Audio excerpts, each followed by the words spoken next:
I'm Steve Dotto. Welcome to our third season of Dotto Tech, Canada's how-to computer show.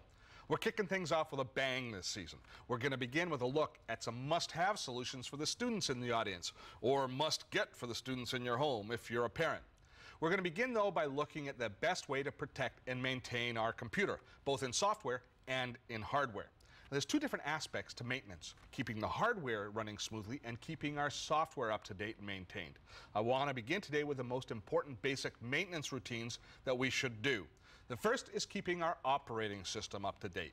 We want to do this for two reasons. One is to keep it running smoothly, and the other is to help ensure that our computer is secure from outside threats. How do we do this? Through regular system updates, which can be an automated process, and by service pack updates. First up is Windows Update. Windows Update is a crucial part of our system security strategy, as well as keeping our system operating properly. Now, we're all by now aware of the large number of security risks that occur on the internet. When Microsoft identifies a security problem that relates specifically to the operating system, say some hole or weakness in Windows, they quickly release a Windows Update to repair that weakness. Now, our system can automatically let us know when these updates are available. Let me show you how you do that. You go under the Start menu, and from there, choose Control Panel. Most of your systems will automatically already be set up to download your Windows Update, but to check, you go into System, and from there, we choose Automatic Update tab. Now, the Automatic Update tab tells us all the different options that we have for updating Windows. We can do automatic, which will automatically download Windows Update when they're available and install them. We can do a manual process of having it automatically download but then manually installing, and that's the one that I have selected here. And then finally you have turning off the automatic download, which is not recommended at all. My advice: when Windows Update is available, download it and install it right away. If you choose the manual option, you're going to be notified in the bottom of the screen by a balloon that you can click on to install the update. I'll show you it right here. I have downloaded some updates, and we can see here that updates are ready for my computer. Click here to install these updates. Now, I'd be remiss here if I didn't mention that you should always back up your data on a regular basis, including before you modify your system in any way. I've never had a problem updating my system, but you just never know. So backing up your data is essential. So let us select to install the updates, and all you have to do is click on Install and then follow the wizard through the process. Windows Update is finished installing. My computer's rebooted. Now, our next chore in maintaining our computer is the download and install of service packs. Now, service packs are fairly major updates that usually fix known conflicts or add features to Windows or Microsoft Office. Currently, there's 2 service packs out for Windows XP. Perhaps by the time you see this show, if we're in repeats, there might even be another. Let me show you how to check and install a service pack.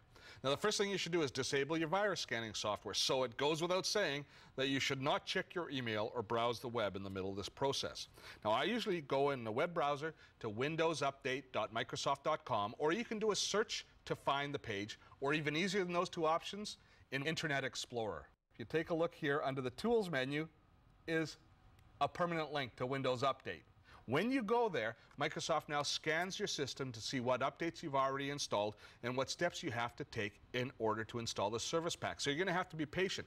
You're also going to get a security warning or two as you're going to be modifying your system. Now, this is an automated process from here on. Just monitor your computer and give permission from time to time to complete the update. I'll do that now.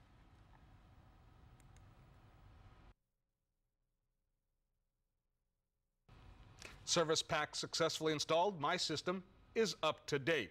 Now, make sure that your antivirus software is turned back on when you complete the process. You can also update application software and even the drivers for your hardware components. I recommend visiting the manufacturer's website anytime you install a new piece of hardware or software. You want to see if there's any new versions or patches available for your software. If you register your software with the company, they'll usually let you know if there's any upgrades, patches, or revisions available for the application. Taking a look here, if we've just installed Adobe Illustrator, we can find out what updates are available for it. I treat hardware drivers a little differently. I usually check the manufacturer's website for updated drivers only when I first install a new device. I don't usually update the drivers again unless I have a problem, if something stops working or is working inconsistently. But I do save all of my drivers and patches in case that I have to reinstall anything. I liken service packs and Windows Update to changing the oil in your car. Over the short term, you might not notice the performance difference or find a security problem if you don't regularly update your system. But over the long haul, you'll certainly find that regular maintenance is the key to long system life and stable performance. Here's a formatting tip for Microsoft Word users. There's a tool in the toolbar called Format Painter. It copies all formatting. Just highlight the text that contains the formatting you want to use, click on the Format Painter tool, and notice that the cursor changes to a paintbrush. Now paint the text that you want to apply the new formatting to. It's simple and very quick. We are on a roll here today. I've got the cleaning fever. Got my software all spiffed up. Now I think our attention should turn to our hardware.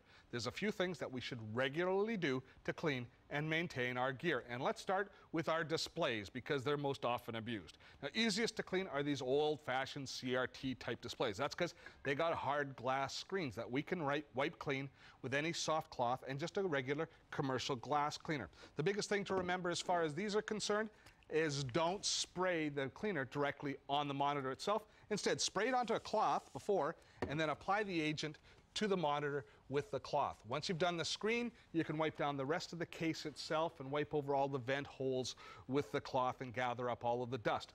Never, ever open a CRT monitor. There's a lot of voltage in there that can hurt you. Leave that to professionals if it needs to be opened. Now, LCD displays are a little more delicate. That's because the screen is much softer and it's also flexible. So if I run my finger down it, you can actually see it kind of distorting. That's just with very, very light pressure. So tender loving care is required for these screens. When they leave the factory, they use isopropyl alcohol to clean them. So that's a great idea, just a soft cloth and isopropyl alcohol. Now when you look for different pre-made cleaning tissues like this one here, this is a multi-purpose tissue. When I took a look at the active ingredient, it's isopropyl alcohol. So this is a great choice for cleaning LCD screens. When you go to clean the screen, all you do is take a cloth. You should wipe kind of up and down. That tends to leave the least streaks that you see.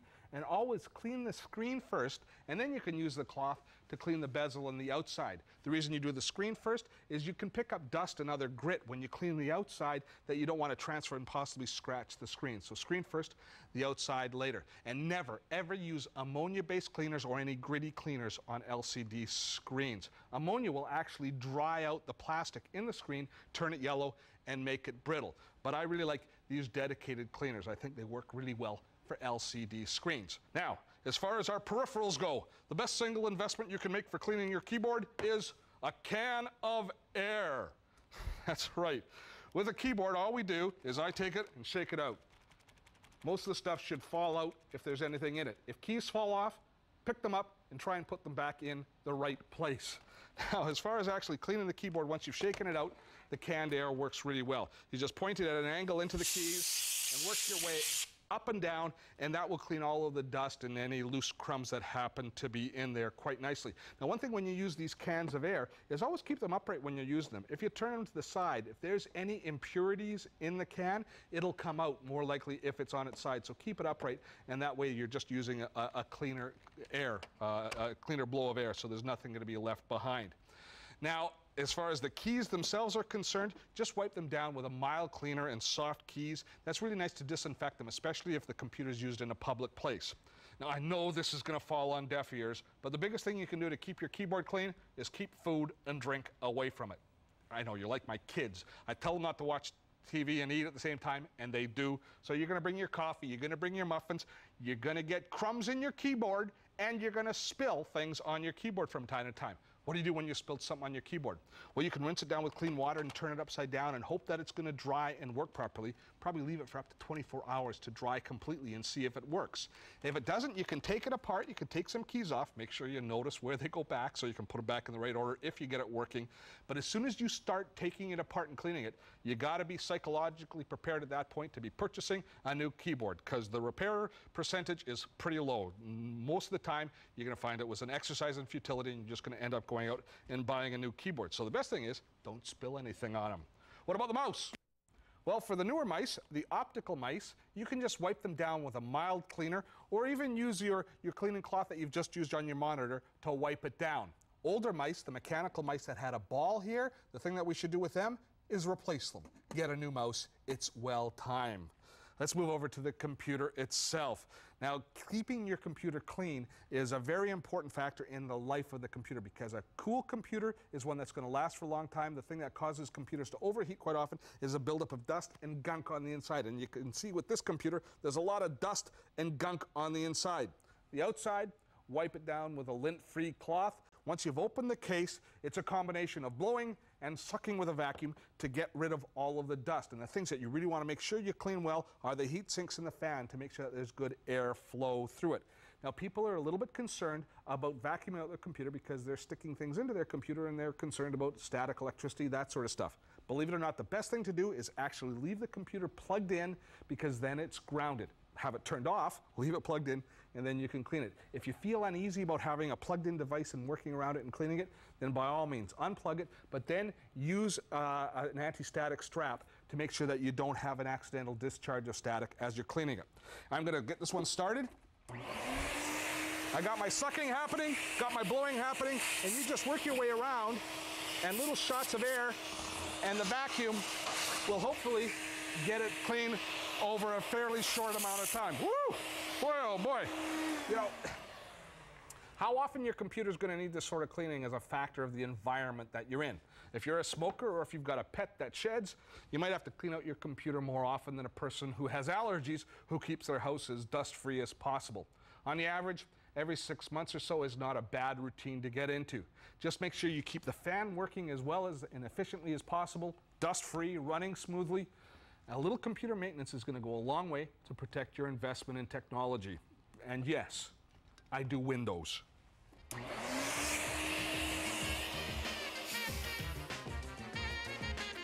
Want more information about the items we highlight on the show?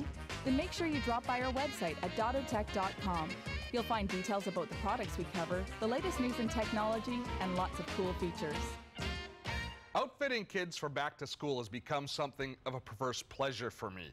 My joy, their misery. I love to go to the mall at back to school time and just soak up the conflicting emotions.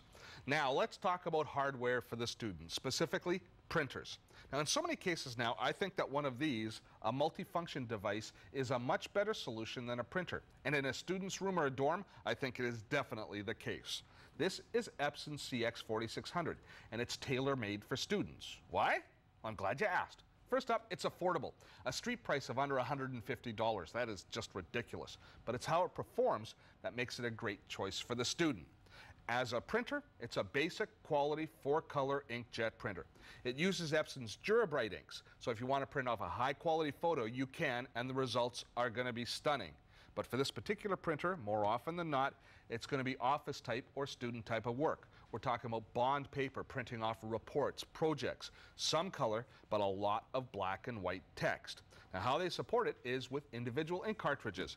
This is unique in printers in this price range. Because we have individual cartridges, we just replace the color that we use the most. So if we're doing a lot of text-intensive work, using a lot of black ink, we only have to replace the black cartridge and not all the color cartridges at the same time. It's also a pretty fast printer, 15 pages per minute, in fact, and that's a pretty good speed. Now let's talk about the multifunction capabilities. As a scanner, it is a quality 600 by 1200 dots per inch optical scanner, and it can actually deliver up to 5760 by 1440 dots per inch optimized. That's when we use software to enhance the resolution. It's a flatbed scanner, and that's a really useful tool for students. I mean, just as a photocopier, the convenience of having it right in your room is incredible, being able to make a quick copy. Now, because it's a flatbed, you can copy articles from books or magazines. The lid lifts right off if you have an unusual shaped object.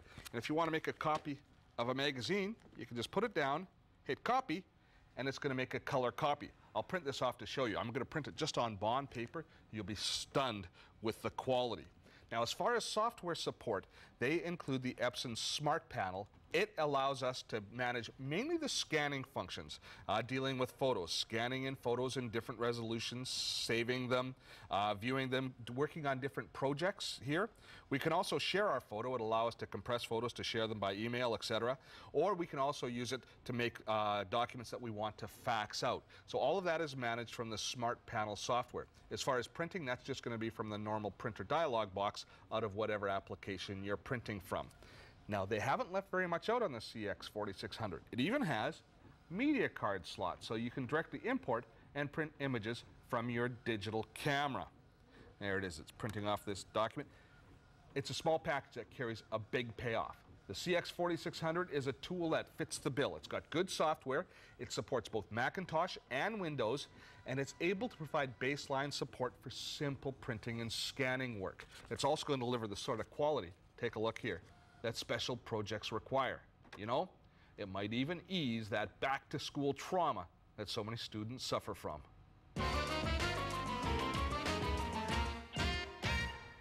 As great as the internet is for research, there's still a place for a good, solid reference encyclopedia in any home with school-aged children, or any home with inquisitive minds, for that matter. For a long time, Encarta has been the standard flag bearer in the reference encyclopedia market. Now, what makes it such a valuable resource? You don't have to look far to find out. Encarta's got something for all age groups. When you first open Encarta, you can be almost overwhelmed with the amount of content that's available to you. All of the encyclopedia articles, it's full of maps. In the photos area, they've got all sorts of multimedia support of animation, sounds, videos, all the way through to the homework area, which is one of my favorites. We'll be touching on that in a few moments, tools to help kids with their homework. But there's something new for 2005. They've added Encarta Kids to the product.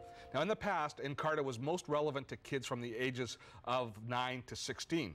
Now, with this new edition, kids from about 6 to 10 can really also benefit from Encarta. Encarta Kids has a really familiar web browser type interface, so kids are going to be comfortable navigating through, and everything is dynamic. As you move your mouse around, there's audio and visual feedback that you get all the way through. And you can find, games, research articles. Look, let's go into the critter corner and see if we can find any good games. Nice thing about the games is they're very positive and supporting. If you have problems and make mistakes, they don't really criticize you. You don't pay a big price. The Oink, Roar, and Squeal is a fun game, and it's a multimedia game. You have to match the animal sound to the correct animal picture. So let's have a listen. Oh, I know. It's a rooster. Or chicken. There we go. I got it right. And it's not just simple barnyard animals. It's also got wild animals. Look at that. And it's even got some more exotic animals. Let's see how good I am with the exotic animals. Let's have a listen.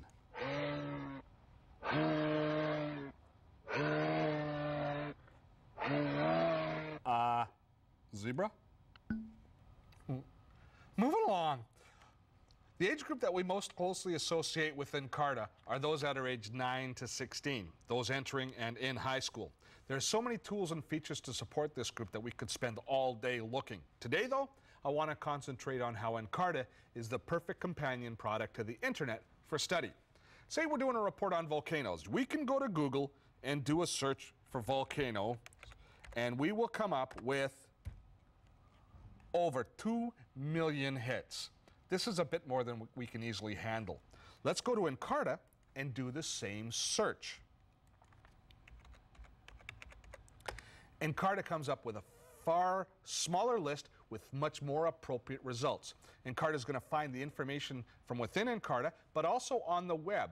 It's internet aware and constantly being updated as the world changes. If a South Pacific volcano had erupted last month, we would have that information in Encarta, because if we take a look here in the online area, we see that we can update Encarta with dynamic information on an ongoing basis.